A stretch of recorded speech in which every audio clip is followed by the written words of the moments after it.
dicen que la venganza es un plato que se serve frío. Pero déjame decir algo. El éxito sabe on mejor cuando se sirve en bandeja de plata, mientras las personas que te traicionaron se ahogan en sus propios errores. Mi nombre es Caroline Mitchell, y a los 67 años, mi esposo durante 42 años se marchó de nuestro hogar, de nuestro matrimonio y de nuestra vida juntos. Su destino. La cama de la mujer a la que le mi mejor amiga durante casi 3 décadas. 6 meses después, las 6, entre lágrimas, mientras casaban en una boda civil de la que me enteré por Facebook.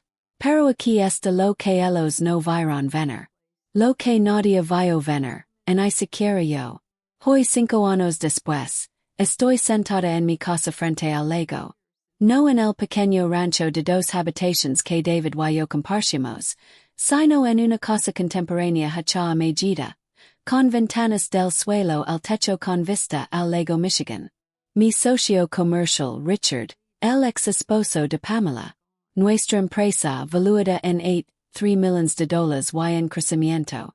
Y David y Pamela. Bueno, están descubriendo que construir un matrimonio sobre una traición crea una base tan estable como las arenas movedizas. Esta es mi historia. Y si estás pasando por algo similar, o si alguna vez sentís que tu vida se acababa cuando alguien se fue, necesito que escuches cada palabra, porque lo que me pasó a mí podría parte a ti. En el mejor sentido posible. Déjame levantarte al principio. Era septiembre de 2019. Yo acababa de cumplir 67 y David tenía 68. Nos habíamos casado cuando yo tenía 25 años. Toda una vida juntos. Criamos 3 hijos en nuestro modesto hogar en Grand Rapids, Michigan. Trabajé como secretaria escolar durante 30 años antes de jubilarme a los 62. David había sido contador en una empresa de manufactura local. No éramos ricos, pero estábamos cómodos. Al menos eso creía yo. Pamela Jennings había sido mi mejor amiga desde 1992. Nos conocimos en una reunión del PTA cuando nuestras hijas estaban en tercer grado. Era vivas, divert, edawisen prevestia como se acababa de salir de un catálogo de Talbots. Su esposo, Richard, dirigía una pequeña imprenta comercial. Tarjetas de presentación, folletos, materials promotionals.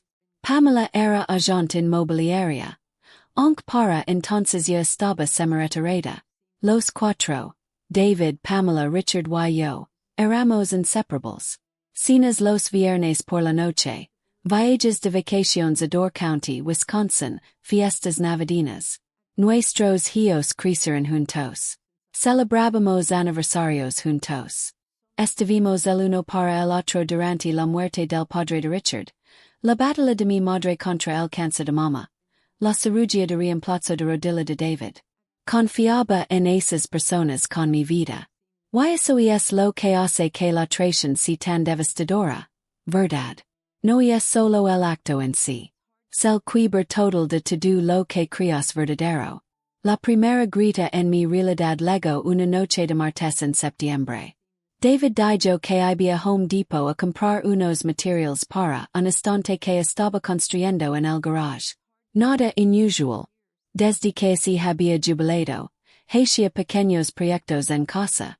Pero algo me hizo mirar su iPad, que estaba sobre la encimera de la cocina. Seguía abierto en sus mensajes. No estaba husmeando, quiero dejar eso claro. La pantalla estaba encendida. Y six una notificación de P que decía: No puedo esperar a verte esta noche, mi amor. Mi amor. Mis manos se enfriaron. Mi corazón comenzó a latir tan fuerte que pensé que me desmayaría. Intent convencerme de que no era nada. Tal vez spam, tal vez un error. Pero conoce los contactos de David. P era Pamela. Lo había visto 1000 veces cuando ella lo escribía sobre planes de cena o para coordinar nuestras salidas. David volvió a la cocina. Había olvidado su billetera. Me vio de pie allí, con su iPad en las manos, y el color desapareció de su rostro. Caroline, ¿puedo explicarlo? Esas 4 palabras. Cada cónyuge traicionado las ha escuchado. Y siempre vienen seguidas de explications que no explican nada y excuses que no justifican nada. Confieso ali mismo, en nuestra cocina, junto al refrigerator donde colgamos los dibujos de nuestros nietos con imans. Llevaba 8 meses teniendo una aventura con Pamela. Había comenzado, según él, inocentemente. Pamela tenía problemas con Richard. Necesitaba alguien con quien hablar. David estuvo ali. Una cosa llevó a la otra. Como es hay una amistad de décadas y un matrimonio de 42 años pudieron dissolverse por casualidad. Como es hay los votos y la lealtad fueron maras sugerencias que pudieron abandonarse cuando una cosa lleva a la otra. La pregunta si Richard lo sabía. Dijo que no. La pregunta si la amaba. Vaciló. Y en esa vacilación six la verdad. Y, o al menos eso creía. La pregunta si quería el divorcio. Dijo que sí. Y sin más. Sin luchar por nuestro matrimonio, sin terapia. Sin intento alguno de reparar lo que había roto. Solo un sí. Se mudó 3 días después. Empacó su ropa, sus palos de golf, su colección de discos de vinilo viejos. Y se fue. 42 años, reducidos a calles en la parte trasera de un camión de mudanza. Las siguientes 2 semanas fueron las más oscuras de mi vida. Apenas comía. No dormía. Me despertaba a las 3 de la mañana buscando su presencia. Olvidando por un momento que ya no estaba. Luego la realidad me golpeaba como una ola. Y me quedaba ali, en la oscuridad, preguntándome que había hecho mal. Si había sido aburrida. Si me había descuidado. Si había sido una mala esposa. Mi hija Jennifer vino a quedarse conmigo. Estaba furiosa con su padre. Pero podía ver el dolor en sus ojos también. Su familia se estaba rompiendo. Su padre había hecho algo impensable. Mamá, tienes que decírselo a Richard. Me dijo una mañana durante el desayuno. Yo lo había pensado. Dios sabe que lo había pensado. Pero la idea de hacer esa llamada. De decirle a un hombre al que había conocido durante casi 30 años que su esposa dormía con mi marido. Era insoportable. Aun así Jennifer tenía razón. Richard merecía saberlo. Lo llamó un domingo por la tarde. Respondió alegremente, preguntándose a Pamela y yo queríamos cenar con ellos esa semana. Como solíamos hacer. Richard, dije con la voz temblando. Tengo que decirte algo, y via dolor. David y Pamela están teniendo una aventura. El silencio del otro lado duró tanto que pensé que la llamada había cortado. Richard.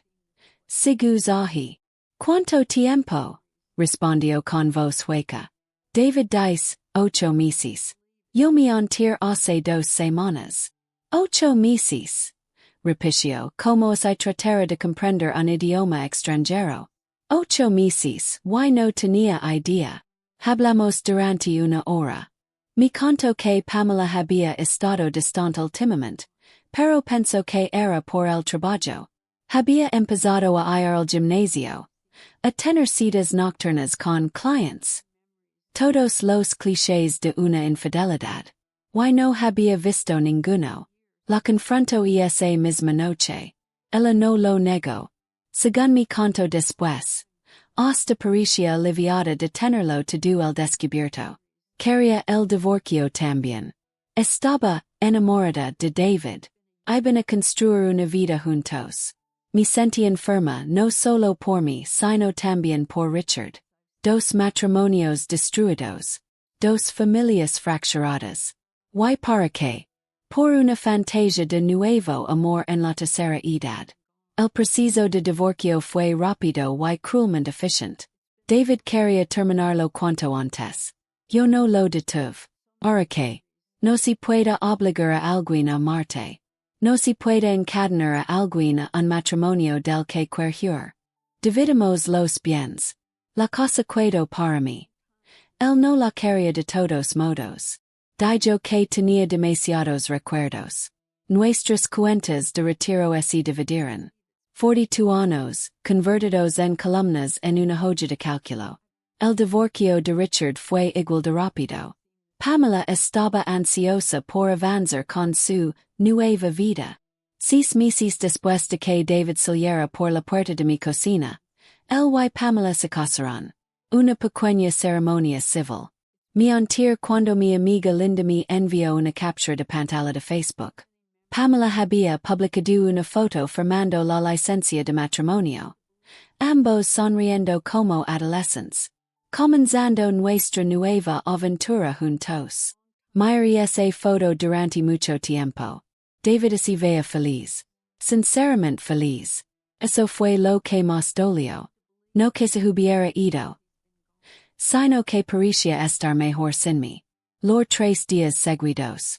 Durante ese periodo oscuro, Richard apareció en mi puerta con una botella de vino y una propuesta ayuda a organizarlas cronológicamente, a escribir los pies de foto, a elegir frases significativas.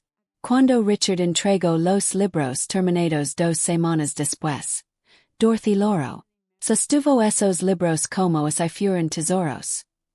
Porque lo eran. Habíamos tomado esos recuerdos y los habíamos convertido en algo tangible, permanente, hermoso. Este es el regalo más precioso que he dado a mis hijos, nos dijo. Gracias. Fue entonces cuando supe que teníamos algo especial. La noticia se esparció rápidamente. Dorothy lo contó a sus amigas. Sus amigas se lo contaron a las suyas. Empezamos a recibir llamadas de personas de todo Michigan, y luego de estados vecinos. Nuestra pequeña operación creció más de lo que jamás imaginamos. Aprendí diseño gráfico mediante tutorials en línea, cuidándome despierta hasta la medianoche, practicando diseños y edición de fotos. Richard contrató a un joven diseñador llamado Marcus, quien nos enseñó sobre teoría del color y estética de diseño moderno. Empleamos a 2 trabajadores a tiempo parcial para ayudar con la atención al cliente y el escaneo de fotografías. Pero la verdadera magia no estaba en la parte técnica. Estaba en las historias. Cada cliente nos traía su vida en cajas, sobres y memorias USB. Y yo ligaba a conocer a cada uno de ellos. Pasaba horas hablando por teléfono, haciendo preguntas, sacando detalles. Cuando conociste tu esposo? ¿Cómo era tu madre? Hablame de la casa en la que creciste. No estaba solo creando libros. Estaba preservando legados. Estaba honrando vidas vividas. Y al hacerlo estaba sanando mis propias heridas. Cada historia me recordaba que la vida era más grande que mi dolor. Que el amor, la pérdida, la alegría y el de amor son experiencias humanas universals. Que no estaba sola en mi sufrimiento. Y que tampoco lo estaría en mi recuperación. Al final del primer año, Legacy Memories había generado $180,000 en ingresos. Éramos rentables, no ricos, pero exitosos. Más importante aún, habíamos encontrado propósito. Richard y yo hacíamos un gran equipo. Él manejaba la parte técnica y de producción, mientras que yo me encargaba de las relaciones con los clientes y la administración. Nos complementábamos perfectamente, cubriendo las debilidades del otro. Y poco a poco, sin que ninguno de los dos se diera cuenta, nos convertimos en más que socios de negocios. Nos convertimos en amigos. Amigos de verdad, construidos sobre el respeto, la experiencia compartida y un cariño genuino. En el segundo año ampliamos nuestros servicios. Empezamos a ofrecer digitalización de video, ayudando a la gente a convertir viejas cintas VHS y rolas de película formatos digitales. Creamos una línea de libros conmemorativos para funerarias.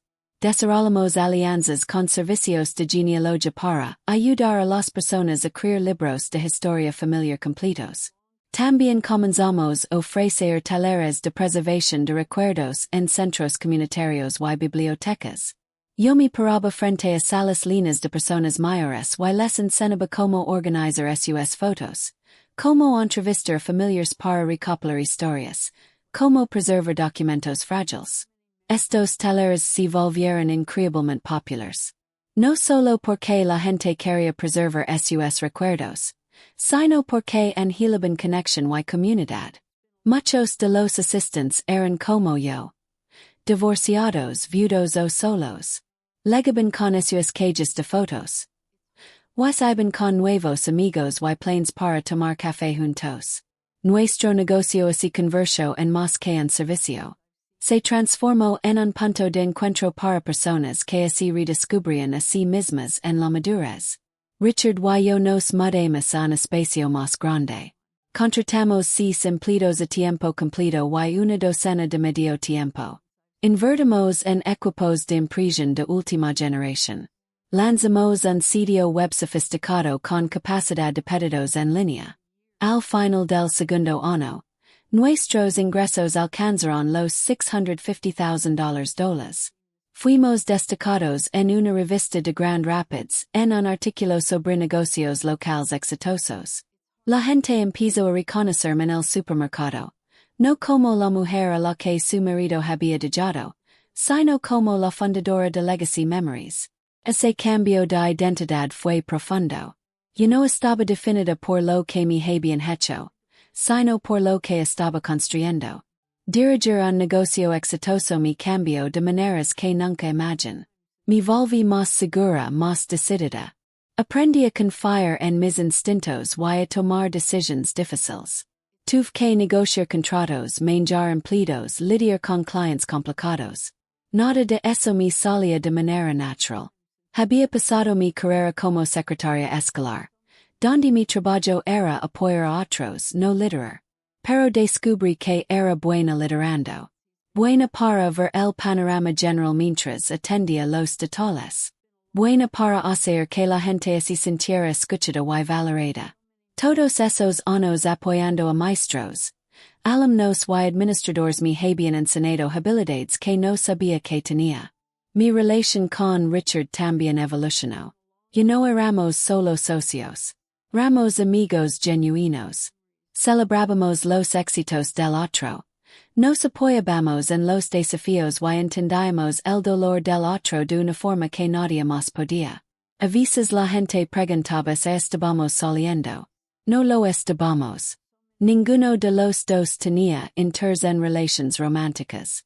Habíamos sido heridos tan profundamente que la idea de abrir el corazón otra vez parecía imposible. Pero teníamos algo más profundo que el romance. Compañerismo, confianza y respeto mutuo forjado en el fuego. Mis hijos estaban asombrados con mi transformación. Jennifer me dijo que estaba orgullosa de mí. Mi hijo Michael, que había estado distante durante el divorcio, empezó a llamarme con más frecuencia. Mi hija menor, Amy, traía a sus hijos a la oficina para ver lo que la abuela estaba construyendo. Mamá, me dijo Jennifer una noche durante la cena, te veo más feliz que en años. Incluso de antes de que papá se fuera. Tenía razón. Estaba feliz. No a pesar de lo que había pasado, sino gracias a ello. La traición había destruido mi vida anterior. Pero me obligó a construir una nueva. Y esta nueva vida era completamente mía. Por supuesto, vivir en la misma ciudad que David y Pamela significaba que a veces me los encontraba. La primera vez fue en un restaurante, unos 18 meses después de su boda. Estaba allí con Richard y Marca celebrando la firma de un gran contrato con una cadena de residencias para adultos mayores. Los 6 antes de que ellos me vieran a mí. David y Pamela sentados en un rincón. No sonrían. David se veía cansado, más viejo de lo que recordaba. Pamela hablaba animadamente, gesticulando con las manos, mientras David miraba su plato con una expresión que conocía muy bien. Se era la mirada que ponía cuando quería estar en cualquier otro lugar. Entonces Pamela levantó la vista y me vio. Su rostro es en rojo. Se inclinó hacia la mesa y le dijo algo a David. Se giró me vio. Y se puso pálido. Podría haber mirado hacia otro lado. Podría haber fingido que no lo sé. Pero algo en mí había cambiado. You no era la mujer devastada que la roba sin consuelo. Era Caroline Mitchell, dueña de un negocio exitoso. Sostuvo la mirada de David por un momento y sonre. No una sonrisa cálida, pero tampoco hostil. Solo un reconocimiento. Vio. Estoy bien. Estoy mejor que bien. Luego volví a mi mesa y continué con la celebración. Eso requirió valor, dijo Richard en voz baja. No, respondí. Requirió sanación. Con el tiempo, los encuentros se volvieron más frecuentes. Vivíamos en una ciudad mediana. No se puede evitar la gente para siempre. Escuché por amigos en común que la relación de David y Pamela no era el cuento de hadas que habían imaginado. Aparentemente, la emoción de una aventura no se traduce bien en la vida cotidiana. ¿Quién lo habría pensado? Pamela esperaba que David fuera romántico y atento, como lo había sido durante su relación secreta. Pero David era simplemente David. Un hombre de rutinas, amante de la calma y de su silencio. El hombre que se escabullía con ella por las tardes robadas era ahora el mismo que se dormía en su reclinable a las 8 p.m. David, por su parte, esperaba que Pamela fuera divertida y espontánea. Pero Pamela era exigente y demandante, siempre queriendo salir, hacer cosas, demostrarle al mundo que su relación era maravillosa. La mujer por la que él había arriesgado todo resultó ser solo otro ser humano con defectos, manías y inseguridades. No dire que me alegra de sus problemas. No exactamente. Pero no voy a mentir. Hubo una cierta satisfacción al saber que lo que destruyó mi vida no era el paraíso que ellos habían imaginado. El tercer año fue cuando todo explotó. En el mejor sentido. Una corporación nacional de residencias para mayores, con instalaciones en 15 estados, se acercó a nosotros. Querían ofrecer los servicios de legacy memories a todos sus residentes. Más de 50,000 personas. El contrato valía $4 millones a lo largo de 3 años. Richard y yo nos sentamos en mi oficina después de firmarlo, mirándonos en silencio, incrédulos. Lo logramos, dijo él. De verdad lo logramos, su ser. Se contrato lo cambió todo. Tuvimos que expandirnos de manera drástica. Nos mudamos a una instalación de más de 900 metros cuadrados.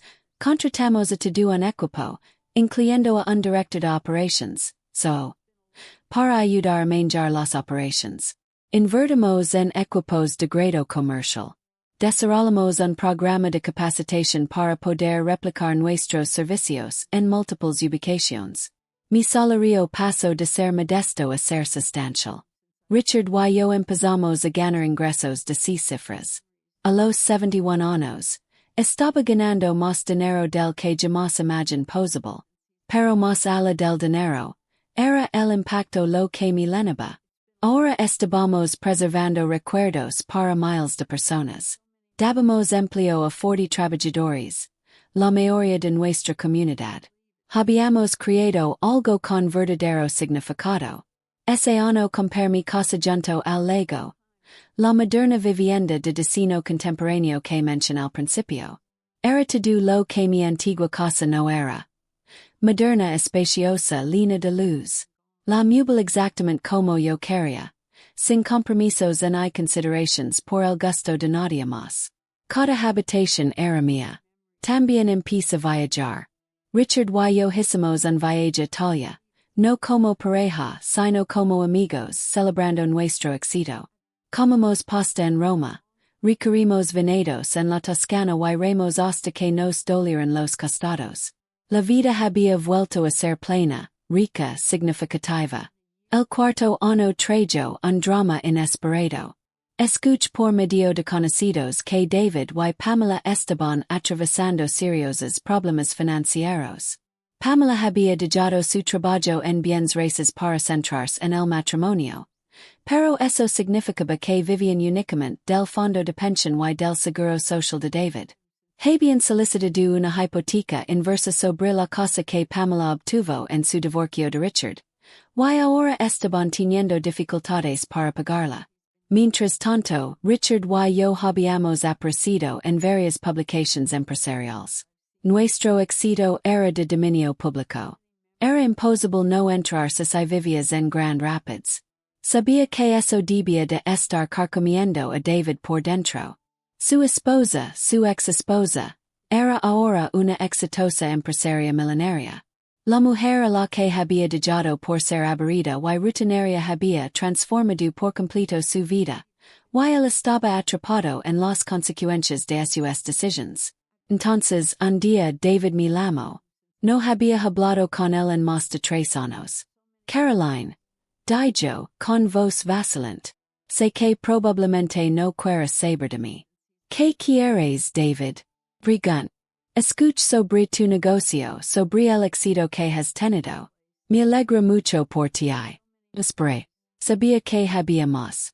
Siempre lo había. Las cosas han estado difíciles para Pam y para mí, económicamente.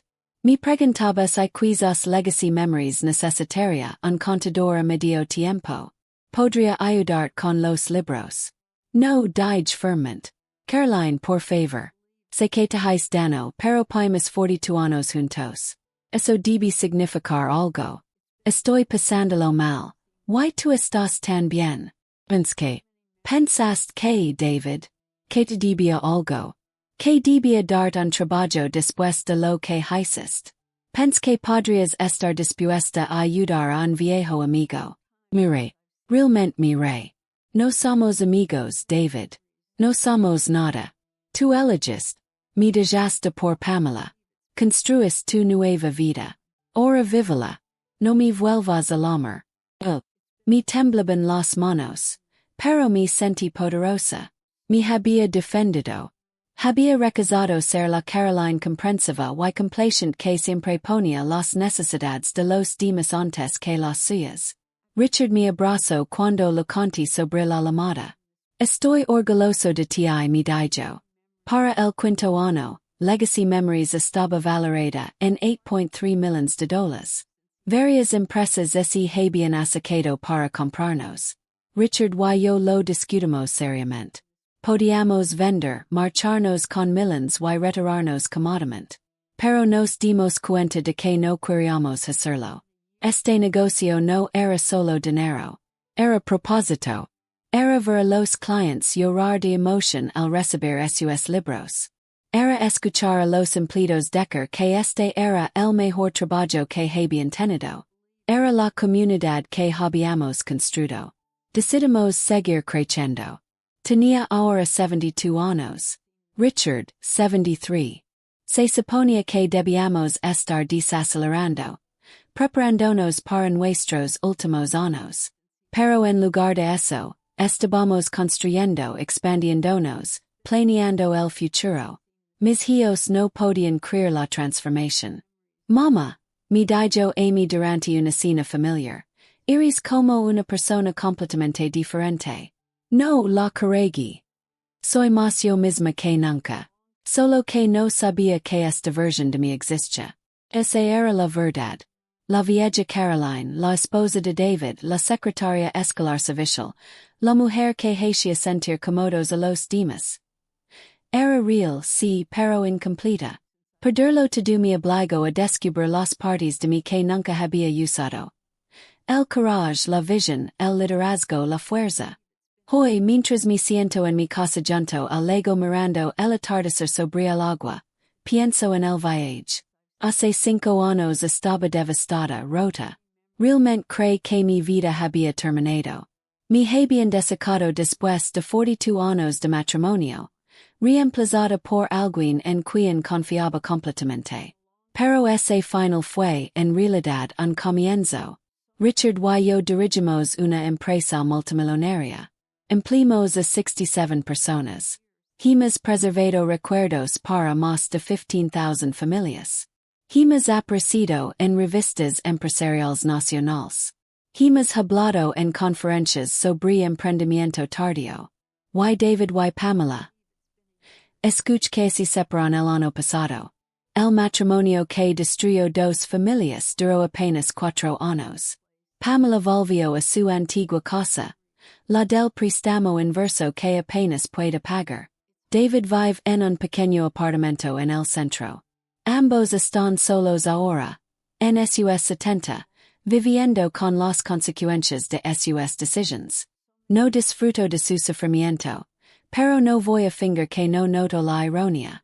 Abandonaron un amor construido por una ilusión, y descubrieron que la ilusión tiene una vida útil muy corta. Mientras tanto, Richard y yo hemos construido algo que nos sobrevivirá. Un legado propio. No va du en el romance o la pasión, sino en la asociación, el respeto y el propósito compartido. Si estás leyendo esto y has sido traicionado, abandonado o descartado, quiero que escuches esto. Tu vida no ha terminado. Tu historia no ha terminado. Lo que te hicieron no fue tu culpa. Ellos fallaron. Rompieron sus votos. Traicionaron la confianza. Eso recae sobre ellos, no sobre ti. Pero lo que hagas ahora, eso sí depende de ti. Puedes quedarte en el papel de víctima. Dejar que la amargura te consuma. Permitir que la traición defina tu vida. O puedes transformar tu dolor en propósito. Yo no planeé convertirme en una empresaria milenaria. No planeé empezar de nuevo a los 68. No planeé nada de esto. Pero cuando me six obligada a reconstruir, elegí hacerlo más grande y mejor que antes. Fue fácil. Dos no. Hubo días en los que quis rendirme. Días en los que lo en mi coche antes de entrar a la oficina. Días en los que estaba segura de haber cometido un error y pensé que mis mejores años ya habían pasado. Pero seguí adelante. Día a día, decisión a decisión, pequeño éxito tras pequeño éxito. Y poco a poco, con dolor y belleza, me convertí en alguien nuevo. Alguien más fuerte. Alguien de quien estoy orgullosa. Tienes dones que aún no has descubierto. Fortalezas que aún no has usado. Posibilidades que aún no has imaginado. Pero nunca las encontrarás si sigues atrapado en la historia de lo que te hicieron. Escribe una nueva historia. Una en la que no seas la víctima, sino el héroe. Una donde el final aún no esté escrito. Porque tú lo estás creando. Tengo 72 años y apenas estoy comenzando. Si yo pude hacerlo, tú también puedes. La traición que casi me destruyó terminó siendo el catalizador del mejor capítulo de mi vida. No porque obtuve venganza, aunque seamos sinceros, el éxito ente bastante bien, sino porque me obligó a descubrir quién podía ser cuando dejé de ser quien creía que debía ser. David me dejó por mi mejor amiga. Se casaron 6 meses después. Y yo inicié un negocio con el ex esposo de ella. Ahora somos millonarios.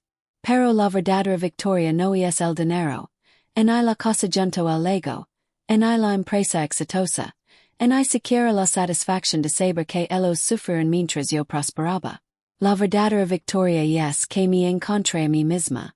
La versión de mí que siempre estuvo allí. Escondida bajo años de complacencia y de vivir pequeña para que otros estuvieran cómodos. Ella siempre estuvo allí esperando su oportunidad. Y cuando esa oportunidad llegó, disfrazada de la peor cosa que me había pasado en la vida, ella se levantó y construyó una vida que vale la pena vivir. Esa es mi historia. Esa es mi victoria. Y si estás pasando por algo parecido te permito. Tu historia tampoco ha terminado. Tu mejor capítulo podría estar esperando al otro lado de tu peor de amor. El mío lo estaba.